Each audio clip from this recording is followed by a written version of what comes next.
I'm Simon Baker, this is Chasing Cars, and this is the new Hyundai Tucson with the now available turbo petrol engine.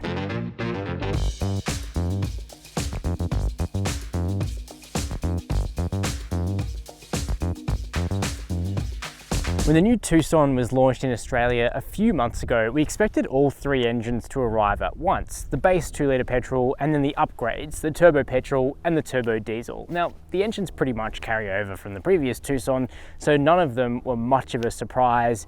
But after both Ponch and I reviewed the entry-level motor, the 2-litre petrol with the 6-speed automatic, neither of us really came away that enamored by the combination. So we've kind of been waiting for the new ones. And today we've got the turbo petrol, which I think is going to be an engine that will suit a lot of people. It has more torque than the base motor, it's got a different gearbox, and it really kind of just has the chops to match this striking new aesthetic. Now, the Tucson Turbo that I've brought along is the 50 grand Highlander, but you can also get it on the mid-spec Elite. But as we'll see, the Highlander really is quite an impressive mid-size SUV. It has plenty of toys, and in this combination of the Amazon grey over the optional white leather interior, it's really quite striking. But in today's video, we'll do our usual thing. We'll take the Tucson Turbo out onto the road, but before we do so, we'll jump inside, check out the interior, the back seat and the boot, and then we'll discuss the running costs to really get into the nitty-gritty of what this vehicle will cost you to own long term. But before we get started, make sure to hit subscribe down below the video. Jumping inside the Tucson Highlander, I think you can see exactly why this is quite a special mid-size SUV, because while the previous Tucson was competent, the design of it was just kind of pragmatic, both outside and in. This new car obviously attracts attention outside with its bolder lines, but here inside I think Hyundai have really elevated the appearance of the cabin. It's not going to be to everybody's tastes, but it's certainly different, and you're not going to confuse it for any of this vehicle's rivals. Now, this white interior on the Highlander is a $295 option, and I think it looks great. Obviously, if you wear blue jeans a lot, you are going to have to wipe down the seats every weekend. There's also a brown option, again for $295, and both of them just elevate the perceived expense and the beauty of the interior well above the standard black. So unless you really have to, just don't go for black. Like, do something a bit more interesting than that. Now, the seats we're sitting on, they're pretty nice actually. They've got some metal detailing up the top. They're electrically adjustable both left and right. There's lots of adjustment in the under thigh, which is great. And the driving position feels pretty good actually. We're also looking forward at this small steering wheel, nice little airbag cover. That looks great, and we've got paddle shifters behind it as well. Ooh, forgot to mention, we do have steering wheel heating, plus heating and cooling for the front seats. Great here in Australia. Now, the dashboard shape, very avant-garde. We've kind of got this sort of air vent detail motif across the entire thing, and this nice curve in the dash. And this is all soft, squidgy plastic. Plus, we've got some cloth inserts in the doors, so texturally, it's actually really quite interesting. Then we've got this control slate, basically. It integrates a 10.25-inch touchscreen. Not as easy to use as Hyundai's older software, but it still looks pretty good. The resolution is high. We've got navigation, digital radio, Apple CarPlay and Android Auto, but smartphone mirroring is wired in this car, not wireless, and the industry is really starting to move towards wireless, so hopefully Hyundai does that soon. Air conditioning is all touch capacitive buttons down here, or dual zone climate control I should say. Now, that is a little bit more difficult to use than the old switches, buttons and dials, but you do get used to it. Only problem is it's a bit of a fingerprint magnet on this piano black backing. The other weird point was that this car's aircon really blew quite warm. Like, I had to turn it down to the lowest of the low setting to get it to blow cold air most of the time. Could be a quirk of just this car, because we didn't have that problem in the last Tucson we reviewed. Now, we also have digital gauges in this car. They look really crisp. Even without a cowl, it's bright enough that it just blows off sunlight really easily, and it integrates the blind spot cameras, which I think are a fantastic feature of high-spec Hyundais, Kias and Genesis at the moment. Works really, really well. In terms of storage, we've got wireless charging down here with a couple of USBs and a 12 volt. We've got a deep bin between the seats, two decent sized cup holders, and small bottle holders in the doors. So all in all, it feels pretty well kitted out, and we're sitting underneath a pano roof in the Highlander as well. That's the front seat, very luxurious. let's check out the second row. In Europe, you can get a short wheelbase version of the new Hyundai Tucson, which I think looks a little bit tidier from the outside. Here in Australia and in other markets like the US, it only comes in long wheelbase, which means you have this stretched rear door and you have a lot more leg room here in the back. And you can see that it's pretty cavernous for myself. At 6 foot, headroom, no issue beneath that pano roof. Leg room is enormous, tow room is great, and the middle seat is actually quite usable. It's not too much of a perch, the floor is pretty flat, and shoulder room is also fairly good. Now, if you want more space, Hyundai can sell you a Santa Fe, which has a 3rd row, or a Palisade, which is enormous, and is also a 3-row SUV. The Tucson just has the 5 seats. This is how it comes. Now, the Highlander, nice and bright back here because of this white leather. It is a bit squeaky, but new leather can occasionally be like that. Big windows, great view out. Unfortunately, the plastic on the doors here regresses to hard, which at 50 grand for this spec feels a little bit cheap. But we still do have the cloth, we've got soft armrests, we've got a middle armrest as well with 2 cup holders, we've got air vents, we've got USB ports, we've got map pockets in both seats, we've got those weird controls Hyundai like to move the front passenger seat out of the way for some reason, and Bose speakers back here as well throughout the car. Actually quite a good sounding stereo. Design is subjective, but I'm actually quite a fan of the look of the new Hyundai Tucson. I generally tend to think that a bold sort of shape in this segment comes across pretty well. And in this grey-green, I think it's Amazon grey, this colour, it looks really handsome. Now, at night, this light bar, this LED bar here, it all lights up, and the car looks really expensive from behind with these sort of tiger tooth or saber tooth lights here. Unfortunately, Hyundai's obsession with putting indicators down in the bumper continues, so it's really hard to see which way this car is going if you're right up behind it in traffic. Would have been nicer if they were up here. I think there could have been a nice cool effect from that. But anyway, here in the Highlander we do have a power tailgate with the requisite beeping. Eventually that gets out of the way and opens up to reveal 539 litres of space, which is a pretty good size boot in this segment. As you can see, it's swallowed all of our suitcases easily, and they sit underneath the cargo blind, which is great. We've also got a 12-volt socket over here. Kind of got this plastic finisher to try and protect the paintwork. And interestingly, underneath that boot floor, unlike many rivals, the Tucson does have a full-size alloy spare wheel, which is great. Then we have a control to close the power tailgate. No control at the back to lock the car, which is something that sort of separates the Tucson from a Genesis GV70. But with that out of the way, we can discuss running costs, and then we'll take this vehicle out on the road. So what is the Tucson Turbo going to cost you to run? Well, the fuel consumption is actually a bit better than the base Tucson engine. It will use around 8.5 to 9 litres per 100 Ks in combined driving, so around 7 on the highway, maybe 10 in town, kind of worst case scenario. So that's certainly easy enough to keep under control. It's worth mentioning that the diesel is even more frugal again. So for those of us that do lots of Ks, the Tucson diesel is going to be the one that makes the most sense. Now, servicing, unfortunately, the service intervals on the 1.6 turbo are a little frustrating. 12 months is normal, but 10,000 kilometers is on the short side. But you can buy a 5-year prepaid pack for $1,595, which is reasonably cheap.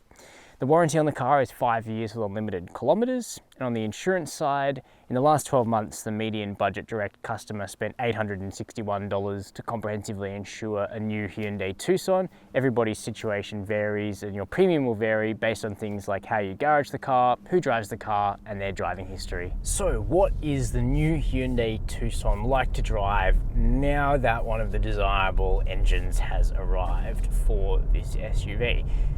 Well, I'll get into that in just a sec, but I might just remind you why it was we were kind of waiting with anticipation for the turbo petrol and the turbo diesel. It was because even though the 2-litre 4-cylinder petrol engine, the MPI naturally aspirated base motor, the engine itself is okay. I mean, like, passable. It's actually the calibration of the 6-speed auto that both Ponch and myself found to be oddly lacking. It was always chasing high gears, even though it had absolutely no torque available at low RPMs. And so, you know, you can bet that there'll be a retune being worked on for that gearbox. But, you know, in the interim, it's easier just to go for a Tucson with a high torque motor. And that's what the turbo petrol and particularly the turbo diesel are all about. But we'll drive the diesel later. Today it's about the 1.6 turbo, which makes 132 kilowatts of power and 265 newton meters of torque. So it's got like 30% more torque than the base 2-litre MPI petrol. But the more important thing is where it makes that torque, and the turbocharged 1.6 produces that peak torque pretty much just off idle, so you don't have to go revving the crap out of the engine in order to make the car go. And so from a low-speed drivability perspective, the 1.6 turbo is already streets ahead on paper. But how does it actually turn out in reality? Well, mostly pretty good. Most of the time, particularly once you're already moving, the 1.6 turbo makes heaps of sense. It lopes along nicely, it hangs out at low RPMs where you can't really hear it working, and it overtakes with pretty good strength and authority on country roads. However, and it is a big however, Hyundai have stuck with the same 7-speed dual clutch auto that was paired to this engine in the old Tucson and has been around for ages now, you know, in the i30N line and cars like that. And the problem with this dry clutch DCT is that it's not that great. Once you're already moving, it's actually fine, it's snappy, it's refined enough, but it's just the low speed maneuvering where it can feel a little lurchy. It sounds like sort of clutch slipping noise at times. It's like a 10-year-old DSG in terms of behavior, not like a modern DSG in a Volkswagen. Now, you very quickly learn to drive around it, so I don't think it's fatal. I think it's just not as well refined as a Tiguan turbo with its DSG auto. So I think it's one of those things where you take it for a test drive and you see how you feel. But even the slightly gammy DCT auto in the Tucson 1.6 turbo is still better than the calibration of the 6-speed torque converter auto in the base Tucson. So that's the point that I want to make quite clear.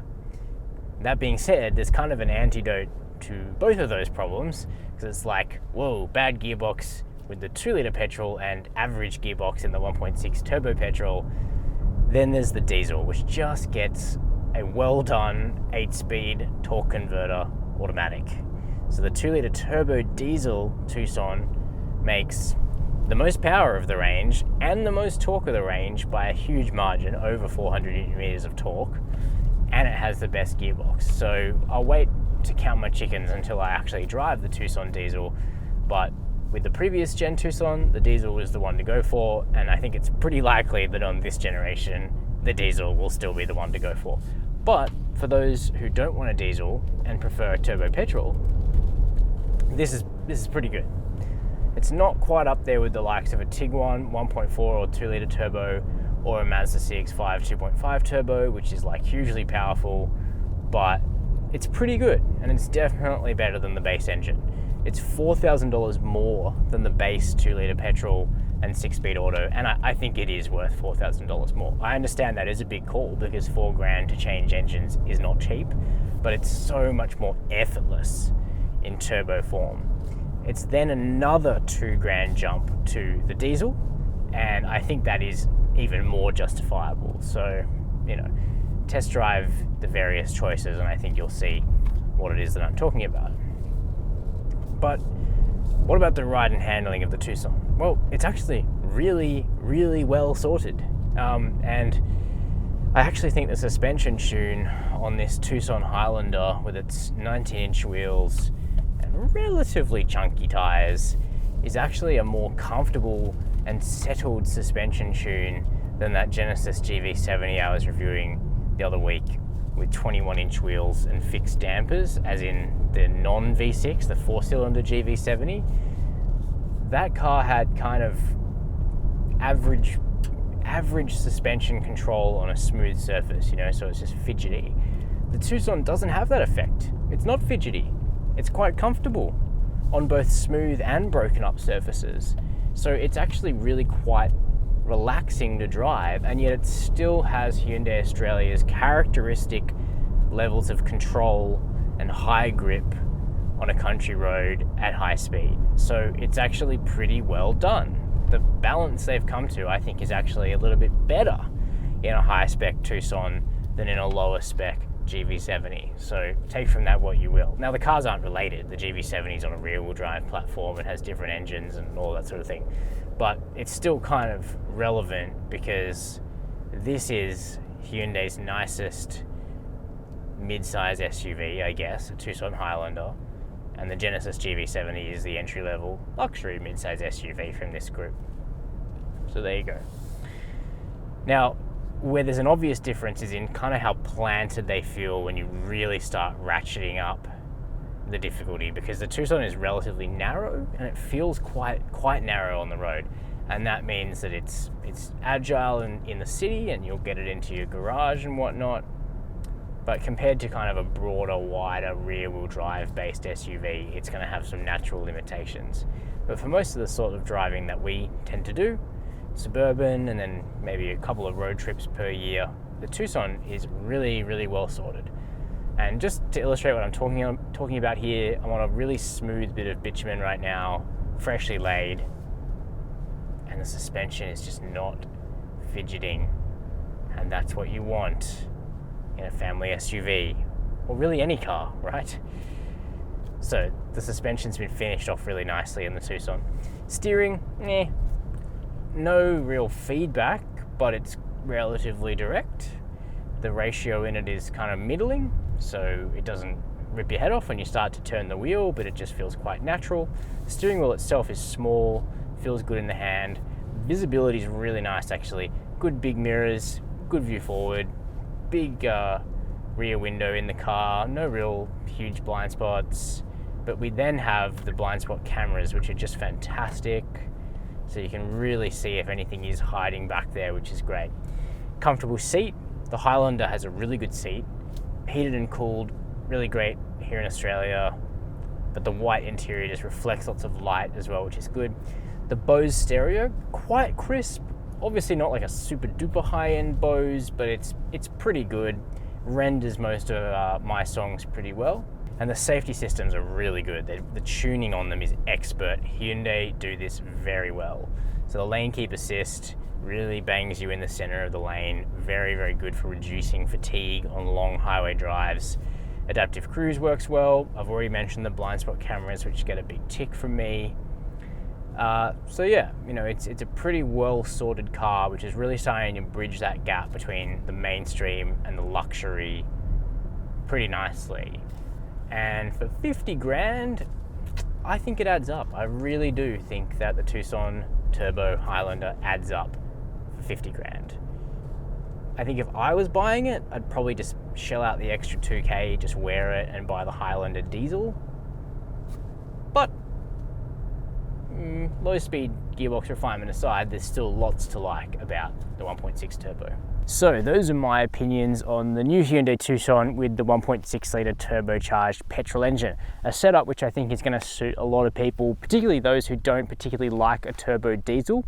I still think that the Highlander diesel really is the pick of the lineup. It's got the best drivability of all of the Tucson engines, and the level of equipment that you get on the Highlander and the perceived expense really does make it worth it, in my opinion. That's easy for me to say though, because it's not my 50 or 52 grand going out the window, is it? I do think though either of those turbocharged engines are a worthy step up from the base petrol and 6-speed auto. However, keen to know your views. You can let me know down below this video in the comments. While you're there, make sure to hit subscribe and the notification bell. And as always, thanks for watching Chasing Cars.